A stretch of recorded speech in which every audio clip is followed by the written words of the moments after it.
Tudo arrumado aqui? Não vou dançar não, tá? Tá legal.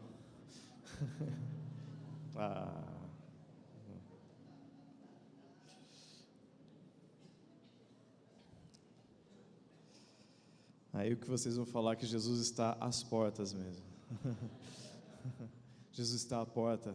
Amém? A gente tem estudado, a gente tem visto e falado sobre isso. Oi? Esqueci. A classe de integração pode descer com o seu pastor D'Amico, se é que já não desceu, acho que já desceram. Acho que ele já se antecipou. Me molhei aqui. Então, eu estava falando, né, que nós estamos estudando, nós estamos vendo, né, esse tema, Jesus está à porta, né, e hoje, como na semana passada, nós vamos ver que Jesus sonda nossas mentes e nossos corações, né? Jesus sonda mentes e corações. Eu queria que vocês lessem, né?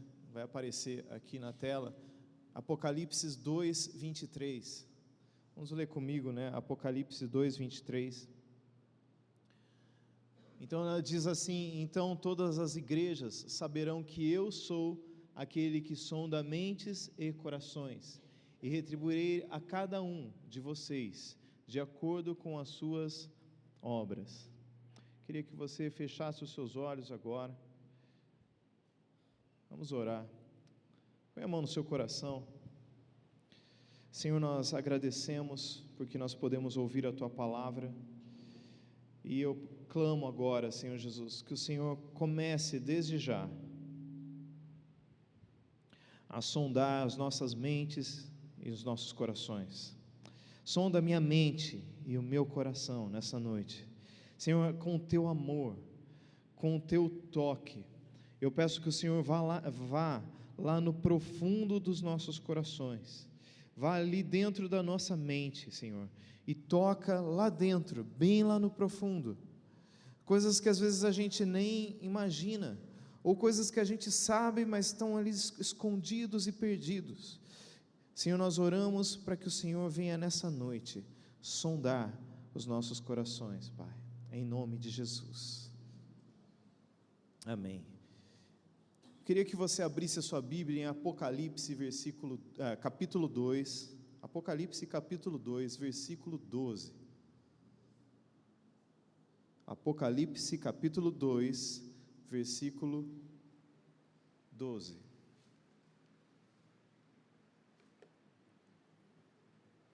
É um pouco antes disso que nós lemos. Pode passar mais um, por favor, que mostra ali.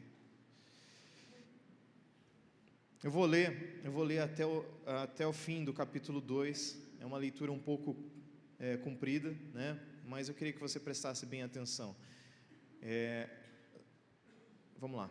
Escreva esta carta ao anjo da igreja em Pérgamo. Esta é a mensagem daquele que tem a espada afiada dos dois lados. Conheço o lugar onde você vive, a cidade onde está o trono de Satanás. Perdão, a cidade onde está o trono de Satanás. Ainda assim, você permanece leal a meu nome. Recusou-se a negar sua fé em mim, até mesmo quando Antipas, minha testemunha fiel, foi morto onde vocês vivem, o lugar de habitação de Satanás. Contudo, tenho contra você algumas queixas. Você tolera em seu meio pessoas cujo ensino é semelhante ao de Balaão, que mostrou a Balaque como fazer o povo de Israel tropeçar. Ele os instigou a comer alimentos oferecidos a ídolos e a praticar imoralidade sexual. De igual modo há entre vós alguns que seguem o ensino dos nicolaítas. Portanto, arrependa-se ou virei subitamente até você e lutarei contra eles com a espada de minha boca. Quem tem ouvidos para ouvir, ouça o que o Espírito diz às igrejas. Ao vitorioso darei do maná escondido, também lhe darei uma pedra branca, e nela estará gravado um nome novo que ninguém conhece, a não ser aquele que o recebe. Escreva esta carta ao anjo da igreja em Tiatira. Esta é a mensagem do Filho de Deus, cujos olhos são como chamas de fogo e cujos pés são como bronze polido.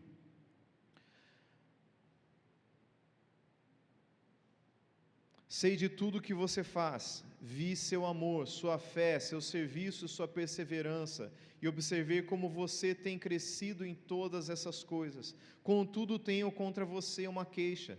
Você tem permitido que essa mulher, Jezabel, que se diz profetiza, faça meus servos se desviarem. Ela os ensina a cometer imoralidade sexual e a comer alimentos oferecidos a ídolos. Dei a ela tempo para que se arrependesse, mas não quer se arrepender da sua imoralidade, né? Portanto, eu a lançarei doente numa cama, e aqueles que cometerem adultério com ela sofrerão terrivelmente, a menos que se arrependam e abandonem a prática de tais atos. Matarei seus filhos, e então todas as igrejas saberão que eu sou aquele que sonda mente e coração. Esse é o contexto do som da mente e coração. Darei a cada um de vocês aquilo que seus atos merecem. Tenho também uma mensagem para o restante de vocês em Tiatira, que não seguiram esse falso ensino, as verdades mais profundas, como eles dizem, e que na realidade vêm de Satanás. Não lhes pedirei coisa alguma, senão que se apeguem firmemente ao que já têm, até que eu venha. Ao vitorioso que me obedecer até o fim, eu darei autoridade sobre as nações, ele as governará com cetro de ferro e as despedaçará com vasos de barro, como vasos de barro. Ele terá a mesma autoridade que recebi do meu Pai, e também lhe darei a estrela da manhã. Quem tem ouvidos para ouvir, ouça o que o Espírito diz às igrejas. Quem tem ouvidos para ouvir? Amém? Ouvidos espirituais. Amém? Essas são duas cartas que eu acabei de ler, são duas cartas, né, endereçadas a duas igrejas, né, daquela época, a época em que João escreveu aqui o Apocalipse, né, o livro das Revelações. Uma coisa importante que você precisa entender, para a gente contextualizar isso tudo, né? É interessante que nós lemos os evangelhos, nós lemos Atos, nós lemos as cartas que Paulo escreveu às igrejas, e é interessante que Paulo escreveu várias cartas para as igrejas, né? E são Romanos, 1 Coríntios, 2 Coríntios, etc., Gálatas, Efésios, e tem outras cartas que João escreveu, tem cartas que Pedro escreveu, e tem muitas cartas na Bíblia. Agora, essas cartas são muito especiais, essas que eu acabei de ler, porque são cartas que o próprio Jesus escreveu, aliás, comunicou para que João escrevesse às igrejas. Então, há algo muito especial aqui, que não foram os apóstolos que escreveram isso, né? Não saiu da cabeça de apóstolo nenhum, saiu do próprio Jesus. E isso é muito interessante. E ele escreveu para igrejas, eu falei de duas igrejas, Pérgamo e Tiatira, né? E essas igrejas, e essas cartas serviram naquela época aquelas igrejas, mas essas cartas servem nos dias de hoje a qualquer igreja. Ela fala para qualquer igreja, isso que está escrito aqui serve para qualquer igreja que existe atualmente. Mas o que eu quero que a gente entenda nessa noite é que essas cartas foram escritas para nós, individualmente.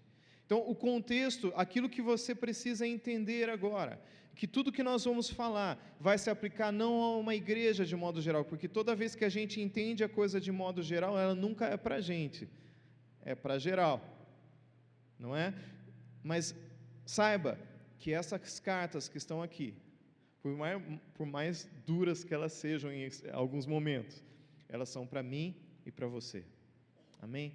Quem quer ser vitorioso no Senhor aqui? Aí elas terminam falando ao que vencer, né? Nós estamos aqui para vencer, nós estamos aqui lutando e vencendo, nós queremos chegar, né, diante do trono de Jesus, sabe, e diz, olha, eu venci, porque o Senhor me ajudou, e o Senhor tem vitória para cada um de nós, o Senhor tem bênção para cada um de nós, e o Senhor tem coisas especiais para nós e para a igreja, e o Senhor tem nos preparado nesses dias para atingir essas coisas. Quem crê nisso? Amém? Coisas grandes, coisas que vocês nem imaginam, coisas que eu nem imagino, mas o Senhor tem coisas abençoadoras, tem bênçãos e tem, sabe, a gente nem imagina. Essa palavra que me vem, sabe, que nós nem imaginamos tudo aquilo que o Senhor vai fazer na sua vida e nessa igreja. Mas para isso, nós precisamos que o Senhor sonde os nossos corações. E hoje Ele está aqui para sondar a nossa mente e o nosso coração. E Ele diz assim, que Ele sonda a mente e o coração.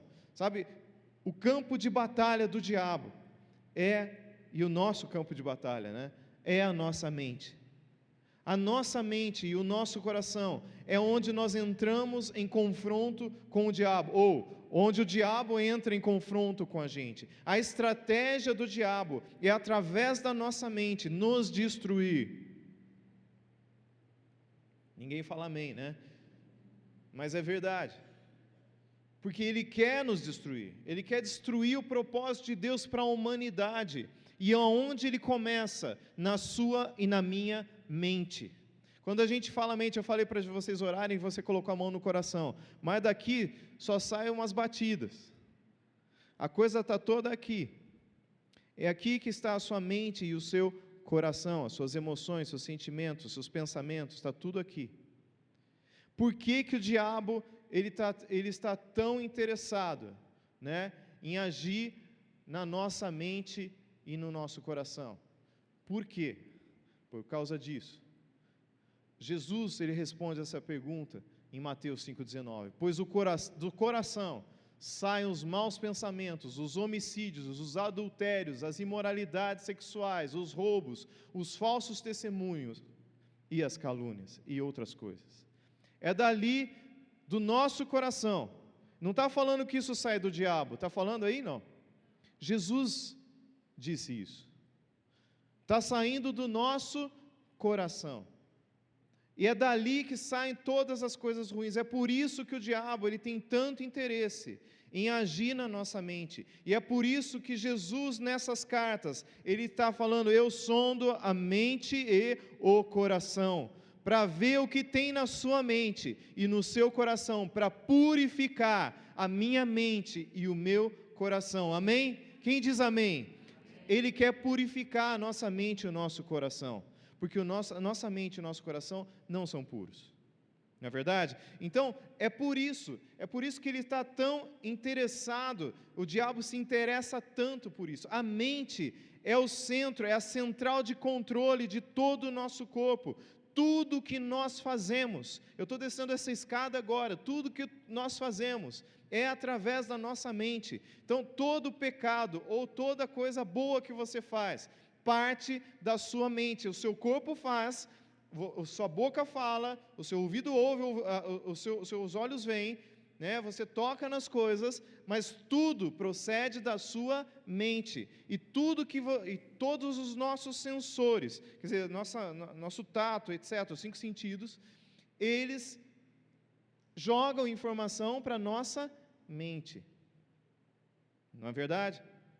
É isso que acontece. Então, por isso que a nossa mente e o nosso coração são tão importantes.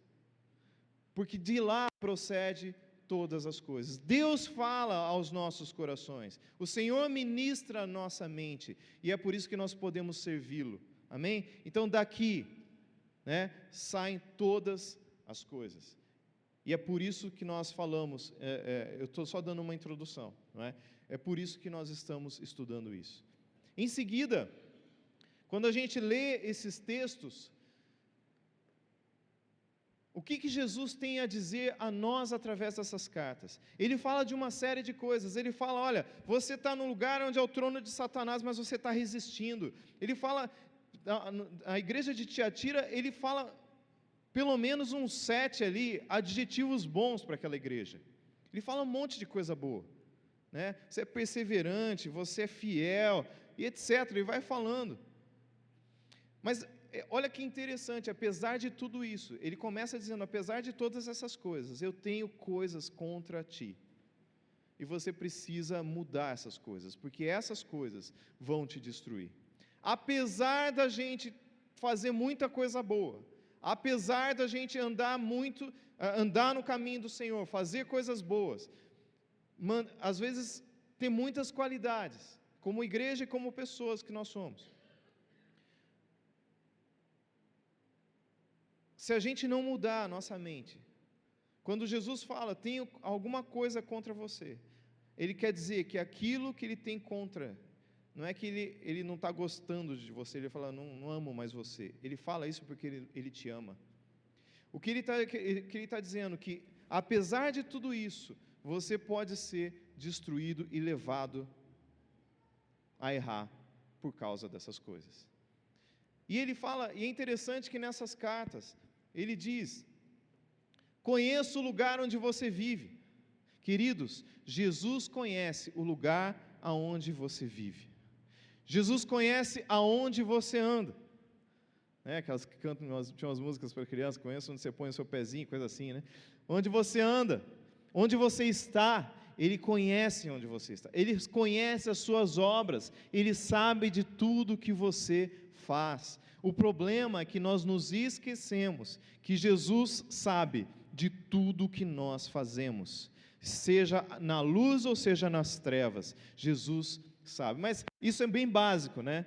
Qualquer lugar que você ouviu falar de Jesus, qualquer igreja que você vá, você sabe que Jesus sabe de tudo. Mas às vezes a gente sabe, mas não sabe. Sabe na cabeça, mas não na atitude. Porque a gente continua fazendo, mesmo sabendo que Jesus está vendo aquilo que a gente está fazendo. É ou não é? Só eu que faço essas coisas? Acho que não, né? Mas Jesus sabe aonde a gente está andando, aonde nós estamos, e Ele sabe o que nós fazemos. E Ele continua, nessas cartas, Ele fala algumas coisas bem interessantes, e Ele fala algo, e eu vou focar nisso, no tenho porém contra ti, então você se prepara aí. Eu não vou ficar falando das qualidades, eu vou falar no tenho porém contra ti, porque a igreja serve para a gente ser transformado também, amém? A gente vai ser transformado, sabe? Nós vamos despertar, eu quero, despertar o seu coração hoje, despertar o seu coração para Jesus, despertar para ser perfeito diante do Senhor, amém?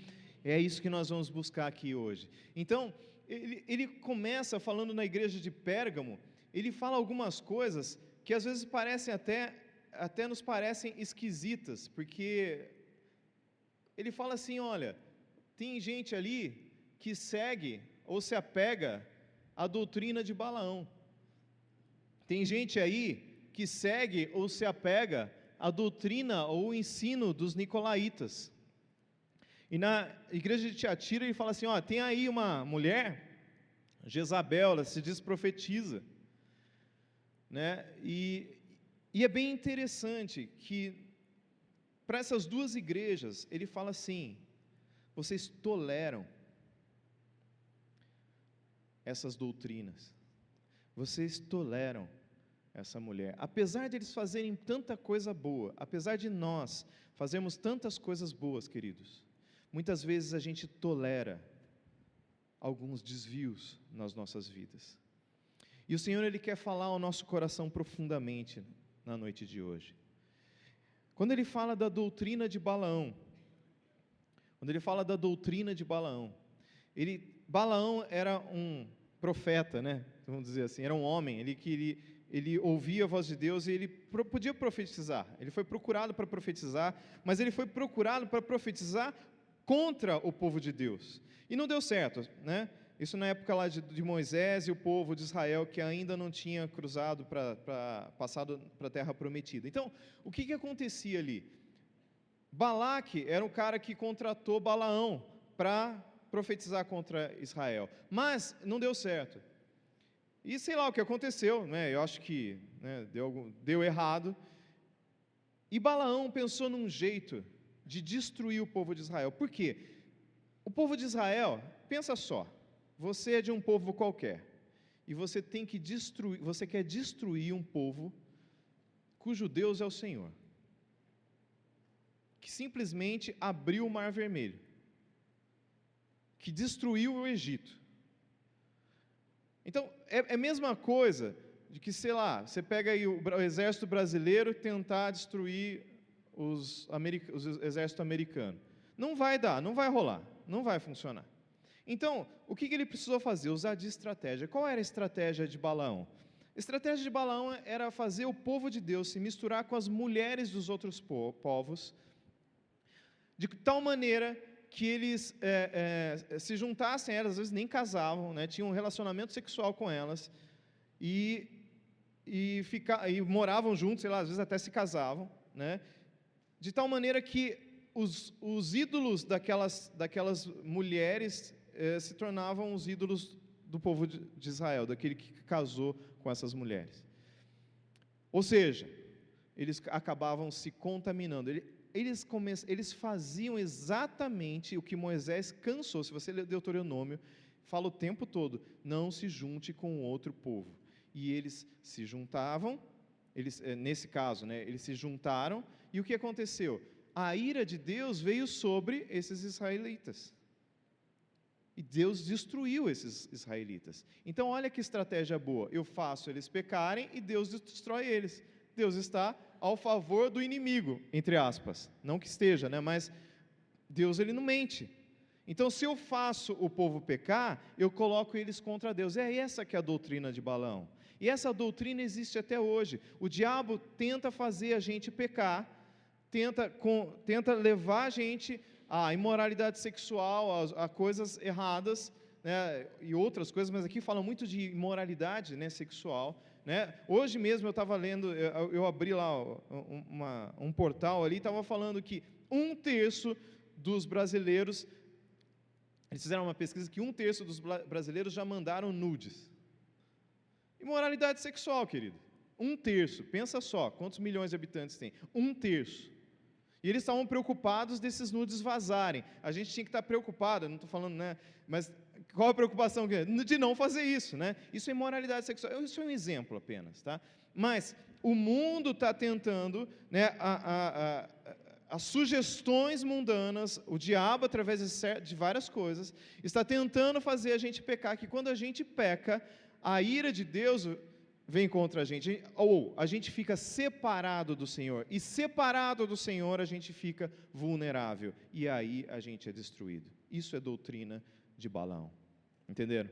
Basicamente, resumindo, é isso. E fala dos nicolaítas. Os nicolaítas, vem de nicolaítas, eu não sei a palavra, eu não sei grego, eu não sei falar grego, mas a palavra em grego de Nicolai, alguma coisa, quer dizer que eles são conquistadores, que eles conquistam pessoas. Aqueles que conquistam pessoas, né, através de sugestões, falando assim: olha, não é bem assim, né? Você é da igreja, você é crente, você entregou a sua vida para Jesus, mas não é bem assim. Você pode fazer o que os outros estão fazendo, que não tem problema. É interessante que na carta está escrito assim, que é uma doutrina e também Jezabel fazia isso, né? Isso eu já estou aproveitando falar de Jezabel. Jezabel também fazia isso, né? E que eles ensinavam o povo de Deus, a comer, não é que eles ensinavam a idolatria ao povo de Deus, eles ensinavam a comer a comida sacrificada aos ídolos. O que quer dizer isso? Naquela época, existiam tudo naquela região, né, onde eles viviam, na Grécia, onde atualmente é a Turquia, né? Naquela época, todos os gentios, todos os pagãos, o povo que vivia ali era muito idólatra, eles tinham muitos deuses, e todo o comércio, todo o relacionamento, toda a rede social deles, era em torno dos deuses. Então, quando você era cristão, a igreja, eclésia, quer dizer aqueles que são separados do mundo. Mas essa doutrina dos nicolaítas dizia: você não precisa ficar tão separado, você pode ter amizade com fulano, com cicrano, com beltrano, mas espera aí, mas eles comem comidas sacrificadas aos ídolos, não tem problema, senta ali na mesa, conversa, fala de Jesus para ele, não tem problema nenhum, você pode ficar numa boa ali. Então o que é? É uma mistura. É a mesma coisa hoje, quando alguém fala assim: olha, você pode ir em tal lugar ali, você pode ir lá naquela tal festa, vai rolar um monte de coisa, vai rolar droga, vai rolar um monte de coisa ali, mas você pode ir, não tem problema. né? Você não vai se contaminar. Sim, você vai se contaminar. Sabe, são várias coisas. Você pode pensar em música, você pode pensar em jeito de se vestir, eu não estou dizendo que há um jeito de fazer as coisas, mas eu estou dizendo que o mundo de hoje, as coisas, as modas, as redes sociais, elas estão sugerindo coisas para você. Elas estão sugerindo coisas para você. E nós precisamos entender, permitir que o Espírito Santo sonde as nossas mentes e corações, para que a gente não caia naquilo que não é do Senhor, para que a gente não aceite livremente as sugestões e a gente vá para o brejo, vá para o beleléu, uma linguagem antiga, não é? Então, nós precisamos estar atentos, e aqui ele está falando isso, e eu pergunto para vocês, será que nós não estamos fazendo coisas, aceitando coisas nas nossas vidas, que não vêm do Senhor? Será que nós não estamos aceitando imoralidade sexual no nosso coração? Será que nós não estamos aceitando fazer coisas que cristãos não fazem? Pode ninguém saber, mas o que está escrito lá, eu sei das suas obras, eu sei onde você está. Queridos, é algo confrontador, e eu queria realmente falar isso ao coração de você hoje, e o meu coração, porque enquanto eu preparava, Deus estava falando ao meu coração. Então, quantas coisas nós temos aceitado na nossa vida que vem de fora, né? Quantos de nós a doutrina dos nicolaítas diz que aquele que não é uma pessoa que não assume a vida cristã, entende? Não assume que é cristão. Eu sou cristão, mas eu quero coisas do mundo, eu quero desejos, eu quero continuar, eu sei que eu sou cristão, mas eu quero ainda, eu não quero afundar os meus barcos no cais, eu não quero queimar as carroças, eu não quero deixar as coisas por Jesus, eu quero continuar um pé no mundo, um pé na igreja. E quantos de nós não temos feito isso, queridos? Quantos de nós não temos feito isso? Sabe, a doutrina dos nicolaítas é como se... Quem já viu uma macumba? Todo mundo viu aí, né? Fala a verdade, né? Levanta a mão. Não, é brincadeira, mas você já não passou numa encruzilhada e viu uma macumba? O que é macumba? Não é ali sei lá, é um almoço ali para o diabo, não é? É uma refeiçãozinha para o diabo, um fast food ali, é um iFood do diabo ali, né? Vem o carinha, põe lá um negocinho para o diabo comer, porque ele está fazendo uma oferenda. Quando a gente fala comida sacrificada aos ídolos, é para o diabo, tá bom? Entenda isso. Ídolos, demônios, tá? Quem de vocês está passando de carro, viu ali o franguinho lá da macumba, deu uma fome, não tem ninguém vendo, vamos sentar e comer. Qual o problema? Pergunto para vocês, qual o problema? Você não é cristão?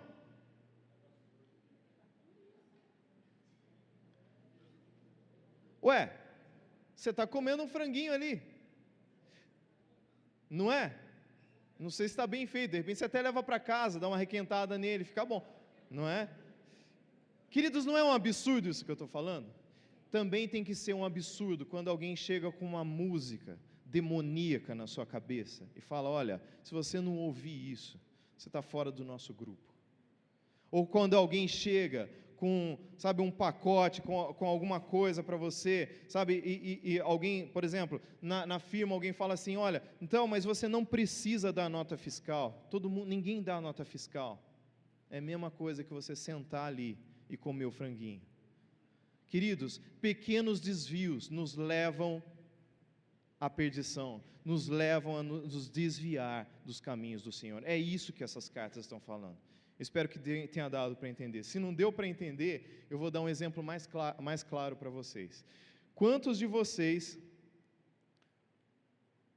já tiveram esse diálogo?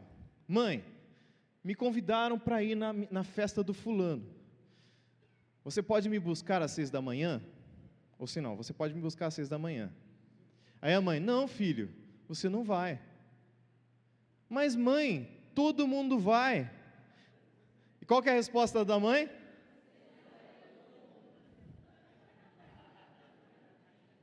Se vocês não entenderam o que é a doutrina dos nicolaítas e a doutrina de Balaão, é isso que eu acabei de falar para vocês.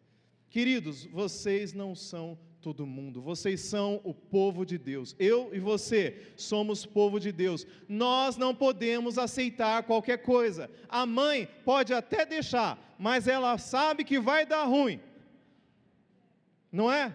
Queridos, quando você passar por, eu não sei, sabe, são várias situações, eu não quero colocar rótulos em situações, mas você sabe de situações que você tem passado, que você tem recebido, coisas que você tem sido convidado, e você tem feito às vezes, mas lembra do que sua mãe disse, você não é todo mundo, mas melhor, lembra da palavra de Deus, lembra da palavra de Deus, sabe, vocês são povo escolhido, povo de Deus. Queridos, eu era desse jeito.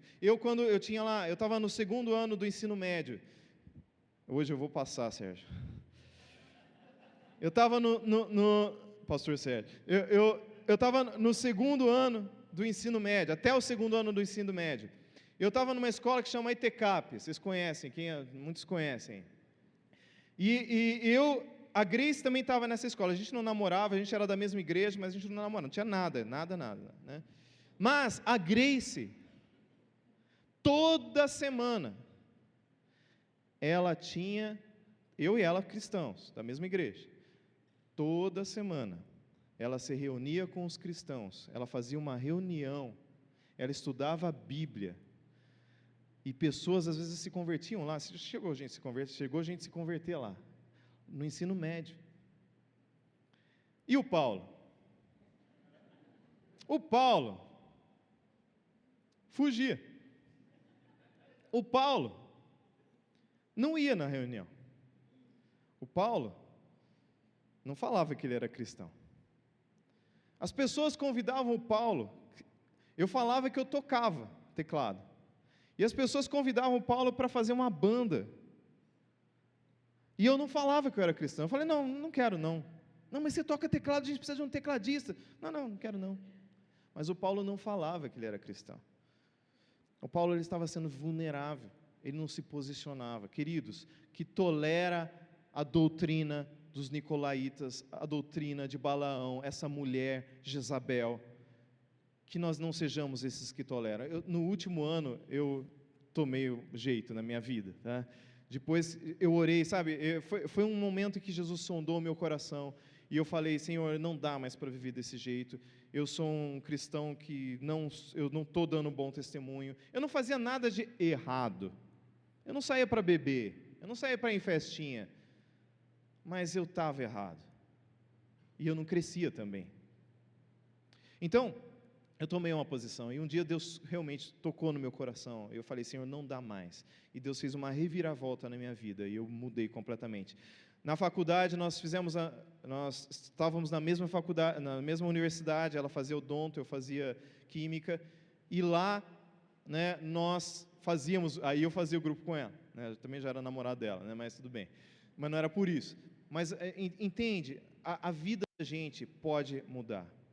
Queridos, aqui fala muito sobre imoralidade sexual. Isso é um mal que tem atingido a igreja. Você entra na igreja, você olha, é todo mundo santinho, né? A nossa face, às vezes, não mostra quem nós somos. Mas eu não quero te expor, nem nada, mas eu quero confrontar a vida de cada um, né? Qualquer coisa que você esteja fazendo, que não é do agrado do Senhor, vai te desviar do caminho do Senhor. E é isso que o Senhor tem contra nós, quando nós fazemos essas coisas. Imoralidade sexual é uma delas. Amém?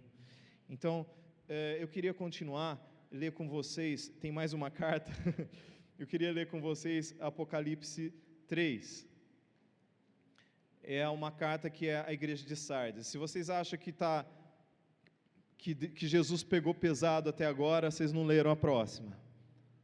Essa é muito boa.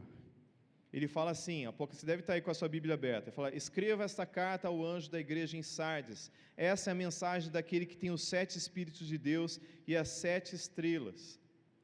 Sei de tudo o que você faz, de novo, né? você tem fama de estar vivo, mas está morto. Desperte, fortaleça o pouco que resta, pois até mesmo isso está quase morto. Vejo que suas ações não atendem aos requisitos do meu Deus. Lembra-te do que ouviu e no que acreditou no princípio. Agarre-se a isso com firmeza. Arrependa-se. Se não despertar, virei subitamente até você como um ladrão. Há alguns em Sardes, no entanto, que não mancharam suas roupas com o mal. Eles andarão comigo vestidos de branco, pois são dignos. O vitorioso será vestido de branco. Jamais apagarei seu nome do livro da vida, e confirmarei diante de meu Pai e de meus anjos o que ele me pertence. Quem tem ouvidos para ouvir, ouça o que o Espírito diz à igreja. Eu queria que você lesse de novo aqui, jamais apagarei o seu nome do livro da vida. Quando Jesus fala isso, quer dizer que se ele fala que eu jamais apagarei o nome deste, quer dizer que de outros ele apaga.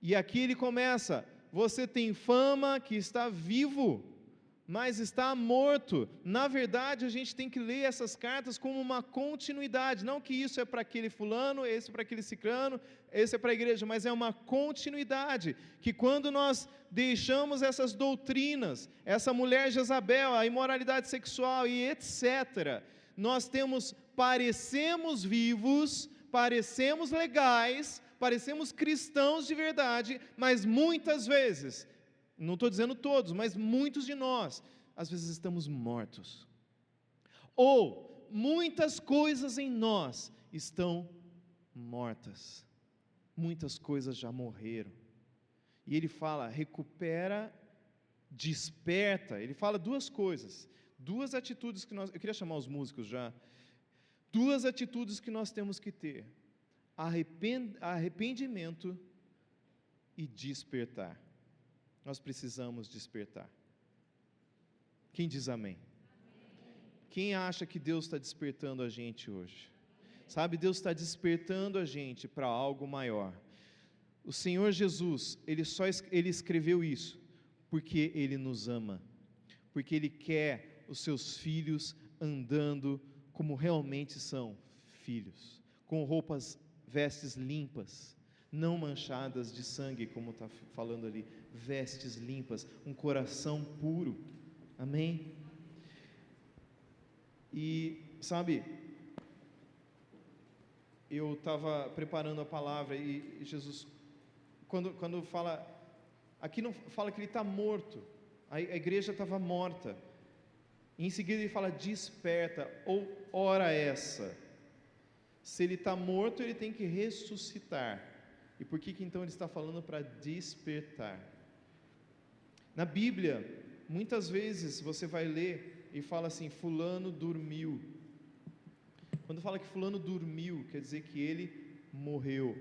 Mas espiritualmente é um estado que você não está mais conectado a Deus. O seu espírito está morrendo, ou às vezes está adormecido.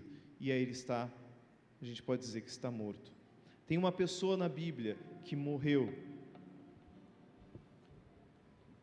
Tem várias pessoas na Bíblia que morreram, né? E você deve estar pensando, que dura que é essa palavra? Igual os discípulos chegaram para Jesus, Jesus, dura essa palavra. Quem vai restar aqui? Realmente, a gente tem razão, é duro. Mas eu creio que o Senhor está falando ao nosso coração, amém? Sinceramente, Deus está falando com você, diga amém. Amém, eu vi bastante amém aqui. Lázaro morreu. Lázaro era uma pessoa, era um amigo de Jesus.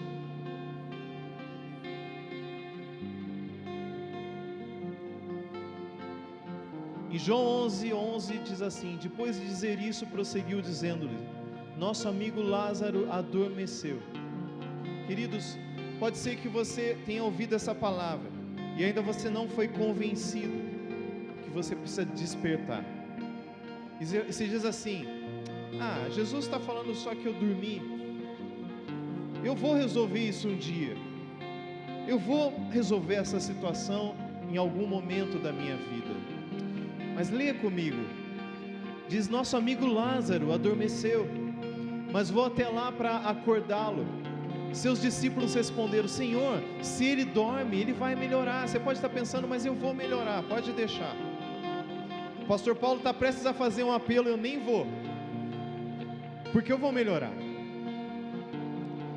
Jesus tinha falado da sua morte, mas os seus discípulos pensaram que ele estava falando simplesmente do sono. Se você está pensando que Jesus está falando só do sono, ele está falando da morte espiritual. Então lhes disse claramente: Lázaro morreu. Lázaro sou eu e você. Olha para o seu irmão, só para quebrar o gelo aí. Fala aí: oi, Lázaro.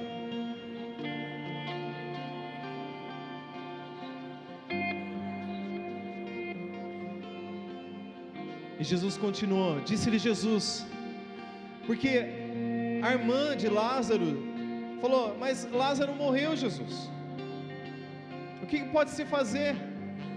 Disse-lhe Jesus: eu sou a ressurreição e a vida. Aquele que crê em mim, ainda que morra, viverá.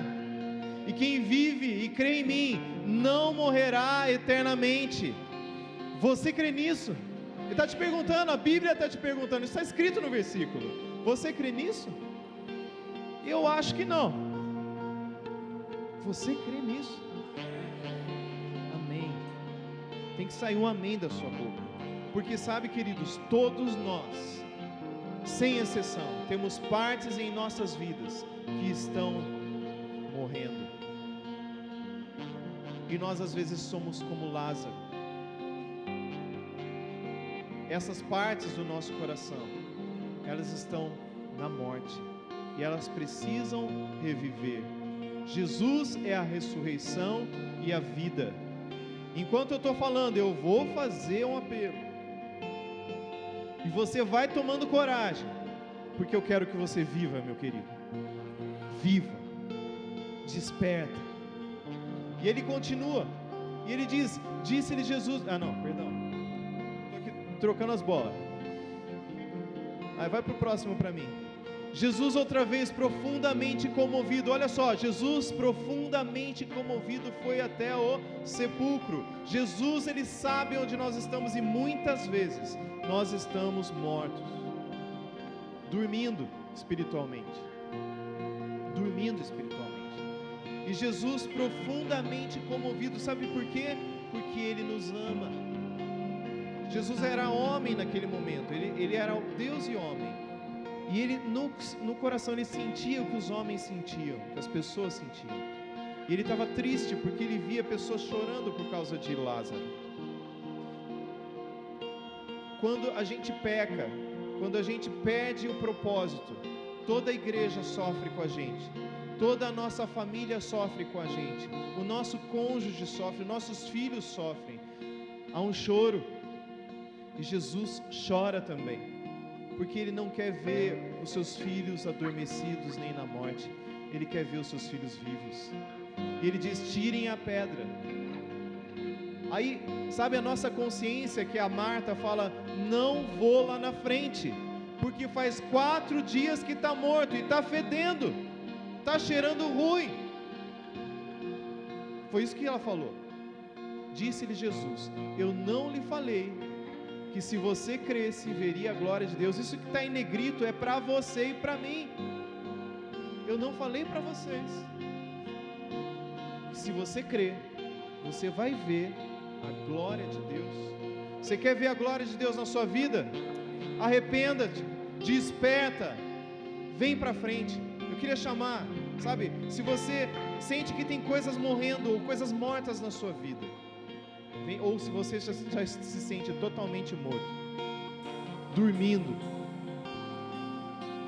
eu quero que você se levante agora. Se levanta, todo mundo de pé, e vem aqui na frente aqueles que querem receber uma oração por causa disso, no sentido: eu quero me arrepender, e eu quero despertar. último, o Senhor diz: Lázaro, vem para fora. Esse é o apelo, queridos. Lázaro, vem para fora. Lázaro, vem para fora, querido. Vem para fora. Vem para fora do sepulcro. Vem para fora do lugar onde você está dormindo. Vem para fora. Se você quer mais de Jesus, hoje nós cantamos que eu quero mais de Jesus, eu quero mais de Ti. Se você quer mesmo, Jesus está dando uma palavra de ordem, uma palavra profética para você. Vem para fora. Eu sei que tem mais gente aqui que precisa vir aqui receber oração. Os pastores, os supervisores, os líderes, vocês podem vir orar, sabe? Ora, sabe? E você que está aqui, um coração de arrependimento, um coração de transformação, você vai ser transformado, você vai viver. Jesus está tirando as faixas, porque Lázaro estava todo enfaixado.